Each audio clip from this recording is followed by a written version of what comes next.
ఈసారి నేను తెచ్చిన సంబంధం మీరు కాదనలేరు అంటే నమ్మండి. అయ్యో, నా మతి మరుపు మండ. మీకు చెప్పడమే మర్చిపోయాను. అబ్బాయికి సంబంధం కుదిరిపోయిందండి. ఇప్పుడు మీరు శ్రమ తీసుకోకండి.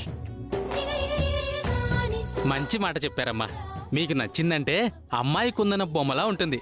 ఏ ఊరేంటి?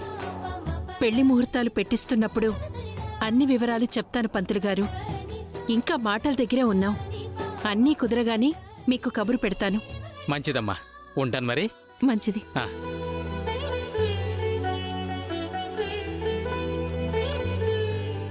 అమ్మా, ఇప్పుడు నువ్వు పంతులు గారికి చెప్పిన సంబంధం భూమియేనా? అవును, అందులో అనుమానమేముంది? అన్నయ్య భూమిని ప్రేమిస్తున్నాడని కన్ఫర్మ్ అయింది. కానీ భూమి అన్నయ్యని ఇష్టపడుతుందో లేదో కన్ఫర్మ్ అవ్వలేదు కదా. నా కొడుకు ఇష్టపడిన తర్వాత కోహినూర్ డైమండ్ లాంటి అమ్మాయి అయినా ఇష్టపడాల్సిందే. కోహినూర్ డైమండ్ కోకపెట్ట కొబ్బరి తోట కాదమ్మా. భూమి దగ్గర కూడా కన్ఫర్మేషన్ తీసుకున్నాక ఇంత కాన్ఫిడెన్స్ చూపిస్తే మంచిది అని నా ఉద్దేశం. ఇప్పుడే భూమికి ఫోన్ చేసి కన్ఫర్మేషన్ తీసుకుంటాను. నిన్న భూమిని కోడలుగా వస్తావా అని అడగడానికి ఇవే చేతులు గజగజ వణికాయ అనుకుంటా. అది అప్పుడు నా కొడుకు మనసులో భూమి ఉందో లేదో తెలియనప్పుడు. ఉందని తెలిసాక నాకేంటి భయం?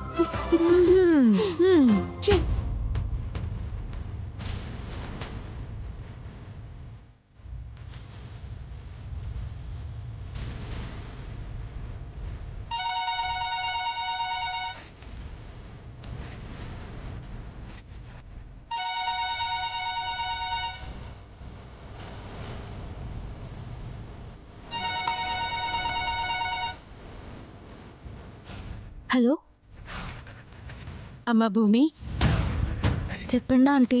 నీతో పర్సనల్గా మాట్లాడాలమ్మా. వెంకటేశ్వర స్వామి టెంపుల్కొస్తావా? నన్ను ప్రేమిస్తున్నానని అమ్మకి చెప్పేశారు కదా. ఇప్పుడు ఈవిడ అడుగుతారేమో. ఏం చెప్పాలి? అమ్మా భూమి, ఆ, ఇది ల్యాండ్ లైనే కదా, సిగ్నల్ ప్రాబ్లం ఉండదు కదా. ఏం మాట్లాడవేంటి? చెప్పండి ఆంటీ, వినిపిస్తుంది. నేను చెప్పేశాను. గుడిలో మనం కలుద్దామా? ఈ రోజా ఆంటీ? అవునమ్మా. రాలేనా ఆంటీ? ఏ? అంటే ఇక్కడ అందరం వనభోజనాలకి వెళ్తున్నాం. వనభోజనాలకు వెళ్తున్నారా? ఎక్కడికి? అంటే మనం అక్కడ కలుద్దామా ఆంటీ? అవునమ్మా. తెలీదా ఆంటీ, ఎక్కడికి తీసుకెళ్తున్నారో ఇంకా ఫిక్స్ అవ్వలేదు. ఉంటానంటీ.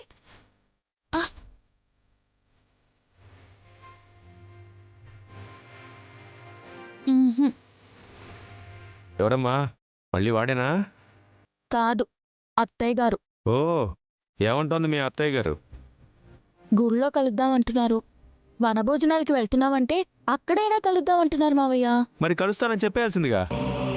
మీకేం మావయ్య, మీరు బాగానే చెప్తారు. మా అబ్బాయి నిన్ను ప్రేమిస్తున్నాడు. మరి నీ అభిప్రాయం ఏంటంటే నేనేం చెప్పాలి? అందుకే ఎక్కడికి వెళ్తున్నామో కావాలనే చెప్పలేదు. శారదా వాళ్ళు కూడా వస్తే బాగుంటుంది. కొంచెం దూరం దూరంగా ఉన్నా అందరం ఒక దగ్గర ఉన్న ఫీలింగ్ ఉంటుంది.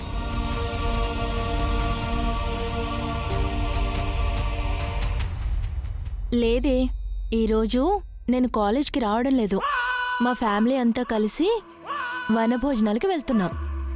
కాలేజ్ పిక్నిక్ అంటే ఆ ఎంజాయ్మెంట్ వేరే ఉంటుంది.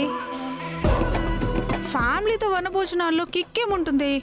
అంతకు మించి ఉంటుంది. ఎందుకంటే వనభోజనాలకి నేను మా బావని కూడా పిలుస్తున్నాను. వస్తాడంటావా? ఇదే ప్రశ్న నువ్వు నా బర్త్డే పార్టీకి కూడా అడిగావు. రాలేదా? అమ్మో, నిన్ను అంచనా వేయడం చాలా కష్టం. నువ్వు రప్పిస్తావు ఎలా అయినా. Okay okay, all the best. Enjoy చేయి. Bye bye.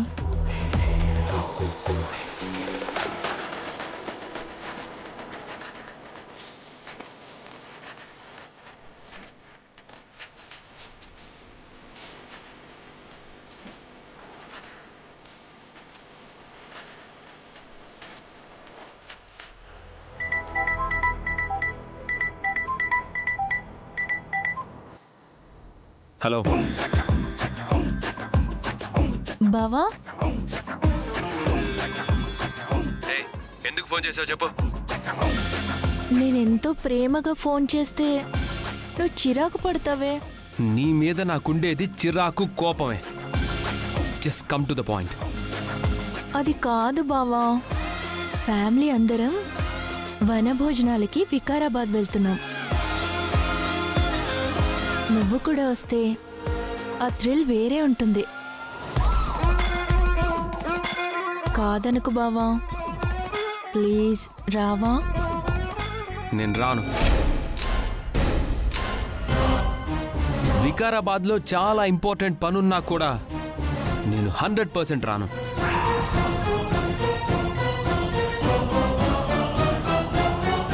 నాకు పంపించిన మెసేజ్ల గురించి నువ్వు మర్చిపోతున్నావు బావా. నక్షత్ర,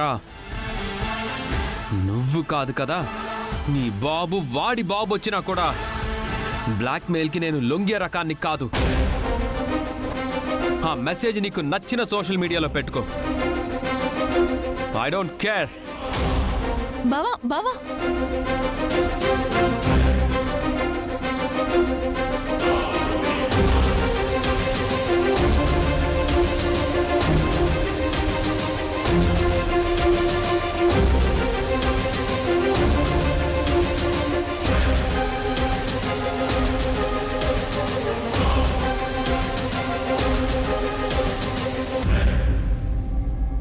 అమ్మా, నేను ఆఫీస్కి బయలుదేరుతున్నాను.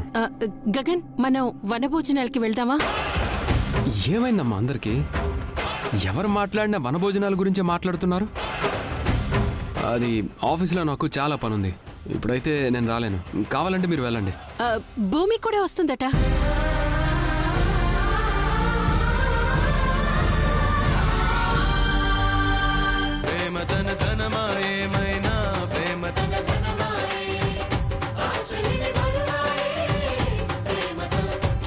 కాకపోతే ఎక్కడికి వెళ్తుందో తెలియడం లేదు. తెలిస్తే మేము కూడా అక్కడికే వెళ్దాం అనుకుంటున్నాం అన్నయ్య. వికారాబాద్.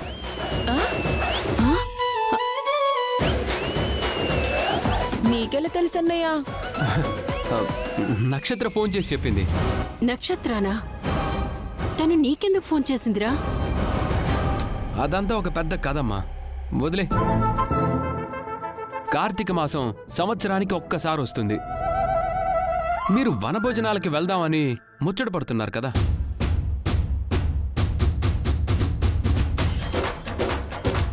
ఆఫీస్ పనిదే ఉంది, రేపైనా చేసుకోవచ్చు. మీరు వెళ్ళండి, వంటలు ప్రిపేర్ చేయండి. నేను కూడా చేంజ్ చేసుకొని వస్తాను. సరే అన్నయ్య, మీ వంటలు చకచకా ప్రిపేర్ చేస్తాం. సరే. అబ్బో,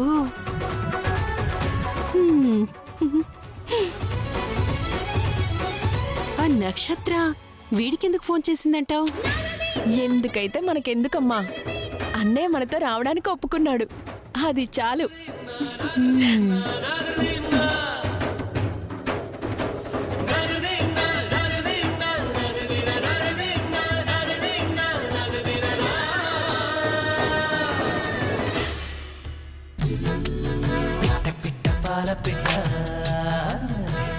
వచ్చి పట్టుకుంటా తట్ట పూల తట్ట అంటకుండా ముట్టుకుంటా సొట్ట సొట్ట బుగ్గ సొట్ట కుట్టు మట్టు చూసుకుంటా కొట్టి కన్ను కొట్టి చుట్టి నన్ను చుట్టి పట్టి పట్టు పట్టి పుచ్చుకుంటే కుర్ర పట్ట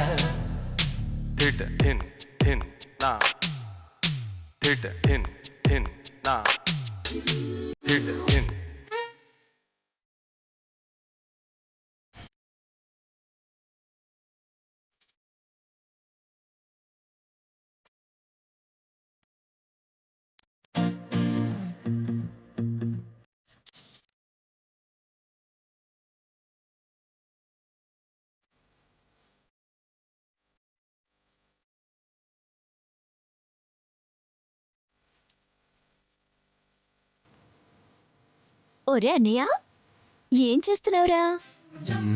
చూస్తున్నాను. అదే, ఏం చూస్తున్నావు అంటున్నాను. నా హృదయాన్ని అద్దంలో చూసుకుంటున్నాను. అయితే కత్తి తీసుకొస్తాను, కోసి చూసుకుంటావా? నీకు కవి హృదయం అర్థం అవడం లేదే. మధ్యలో ఆడేవుడు. ఈ వెటకారాలే తగ్గించుకో. మ్మ్. ప్రతి ప్రేమికుడు ఒక కవి అవుతాడు. తను ప్రేమించే అమ్మాయిని తన హృదయంతో పోల్చుకుంటాడు. అంటే వీడి గుండె ఆగితే ఆ అమ్మాయి చస్తుందంటావా? ఈ ఓవర్ యాక్టింగే వద్దు. ఇంతకు ముందు భూమి ప్రేమిస్తుందో లేదో తెలియక చాటుమాటుగా చూసేవాడివి. ఇప్పుడు తను కూడా నిన్ను ప్రేమిస్తుంది కదా, అలాంటప్పుడు డైరెక్ట్ గానే చూడొచ్చు కదా. అవును కదూ, ఇంత చిన్న విషయం నాకెందుకు తట్టలేదే? మేధావి నుంచి ప్రేమికుడిలో ప్రభుదేవగా మారుతున్నావు కదా, కొంచెం కన్ఫ్యూజ్ అయ్యుంటావు. కరెక్ట్. ఇప్పుడు చూడు, భూమిని ఎంత రొమాంటిక్ గా చూస్తాను.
చెర్రీ ఏంటి అలా చూస్తున్నారు?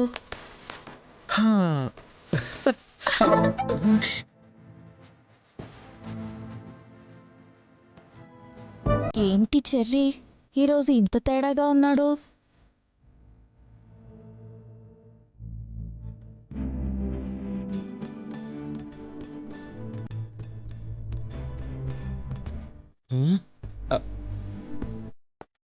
అరే, వెళ్ళిపోతుందేంటి? అదేంటి అలా వెళ్ళిపోతుంది? నిన్ను రొమాంటిక్ గా చూడమన్నాను. నువ్వు చిన్నపిల్లల దగ్గర చాక్లెట్లు ఎత్తుకెళ్లే బూచోడ్లా చూసావు. భయపడి వెళ్ళిపోయింది. నేను రొమాంటిక్ గానే చూసానే. హే, పోరా. పోనీ రొమాంటిక్ గా ఎలా చూడాలో నువ్వే చెప్పే. నేనెవరినన్నా ప్రేమిస్తున్నానా నువ్వే తెలుసుకోవాలి.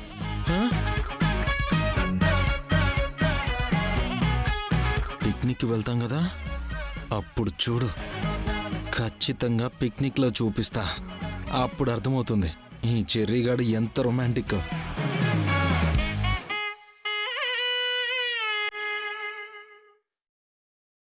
ఏమండి, అల్లుణ్ణి ఇందుని కూడా ఫోన్ చేసి పిలుద్దామండి. సరదాగా బయటికి తీసుకెళ్ళినట్టు ఉంటుంది. బయటికి తీసుకెళ్ళినట్టు కాదు, వాళ్ళ మధ్యకి మనం వెళ్ళినట్టుగా ఉంటుంది. పెళ్ళైన కొత్త జంటని ఏకాంతం కోసం ఏ హనీమూన్కు పంపిస్తారు. ఆ విషయం మీ అపరోధనికి అర్థమయ్యేలా చెప్పు. అబ్బా, అది చెప్పొచ్చులేండి. ముందైతే పిల్లల్ని పిలుద్దాం. సరే, ఫోన్ చేసి పిలు. మీరు పిలిస్తే బాగుంటుంది. మీరా, మన ఇద్దరిలో ఎవరు పిలిచినా ఇద్దరం కలిసి పిలిచామని అర్థం. నువ్వు ఫోన్ చేయి. ఏంటో ఇంట్లో అన్నీ నేనే చూసుకోవాలి.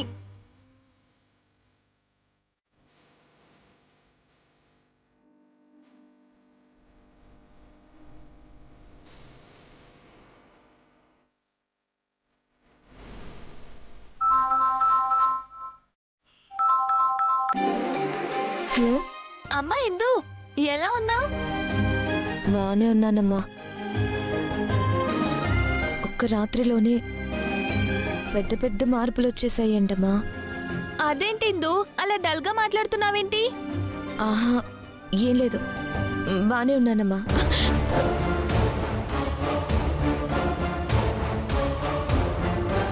హలో. వదిన గారు నమస్కారం అండి. ఏంటో చెప్పు. ఏం లేదండి, మా ఫ్యామిలీ అంతా వనభోజనాలకు వెళ్తున్నాం. మిమ్మల్ని పిలుద్దామని ఫోన్ చేశాను. మేం రాము. మీ కుదరకపోతే కనీసం పిల్లలనైనా పంపించండి. వాళ్ళు కూడా రారు, మేం రానివ్వం. ఆ, అదేంటండి అలా అనేశారు? రాత్రి మీరిచ్చిన కట్నంతో కోటలు కడుతున్నాం. బాగా బిజీగా ఉన్నాం కదా, అందుకే మేము రాలేము, పిల్లల్ని పంపించలేము. ఇలా ఇవే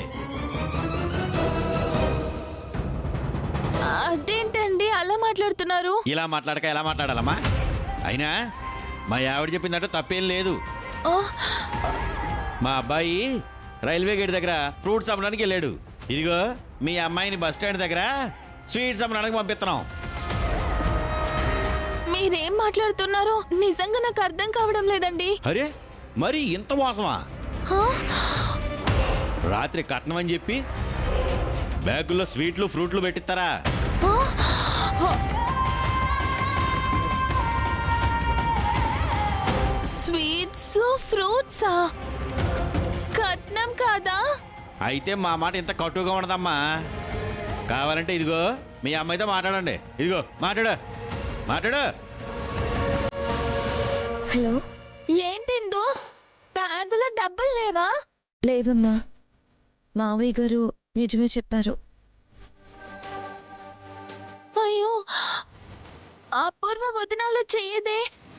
అసలు ఎందుకు అలా జరిగిందో నేను వెళ్ళి అడుగుస్తాను. చూడండి, కట్నం ఇంటికి వచ్చే వరకు మీ అమ్మాయి ఇల్లు దాటి బయటికి రాదు, ఇంట్లోనే ఉంటుంది. ఎలా ఉంటుందో మీరే ఊహించుకోండి. Hello hello. అయ్యో వదినా. ఏంటి అలా చూస్తున్నావు? పనిలో పడు. కనీసం ఇంటి పనైనా చేస్తే నీ తిండికి పెట్టిన ఖర్చు కలిసి వస్తుందిలే అని సరిపెట్టుకుంటాం. బాగా చెప్పేవే. తిండికి తెమ్మరాజు పనికి పోతురాజు అన్నట్టు ఉండకూడదమ్మా. నువ్వు ఇంటికి భారం అనిపిస్తే నిన్ను ఎలా వదిలించుకోవాలని మేము ఆలోచించాల్సి వస్తుంది. ఏయ్ రావే.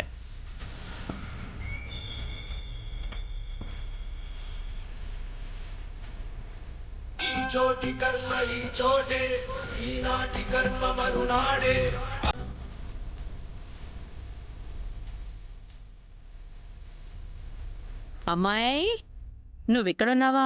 నీకోసం ఇల్లంతా వెతుక్కుంటూ వస్తున్నాను. మర్డర్ చేయడానికి కూడా ఇంత అందంగా తయారవ్వాలంటావా? పిన్ని, మనసులో మాట పంచుకోవడానికి ఒకరుంటే బావుండు అనుకున్నాను. వచ్చావు. వచ్చిన నువ్వు నన్ను జైలుకి పంపించాలనుకుంటున్నావా ఏంటి? చచచచచా, అలా ఎందుకు అనుకుంటానమ్మాయి? నువ్వు వెళ్ళిపోతే నాకు టైంపాస్ ఎలా అవుతుంది? భూమిని మర్డర్ చేయడానికి కూడా ఇంత సోగ్గా తయారవడం అవసరమా అని అడుగుతున్నాను. ఇదిగో, భూమిని మర్డర్ చేస్తాను, భూమిని మర్డర్ చేస్తాను అని నువ్వు పదే పదే అని నన్ను జైలుకి పంపించేలా ఉన్నావు. వదినా.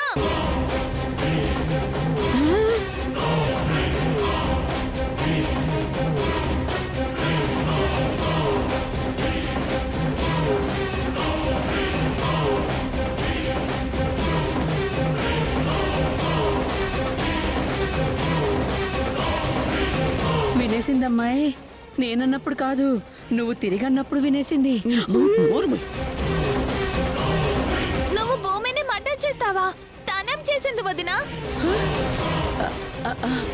చెప్పు వదినా.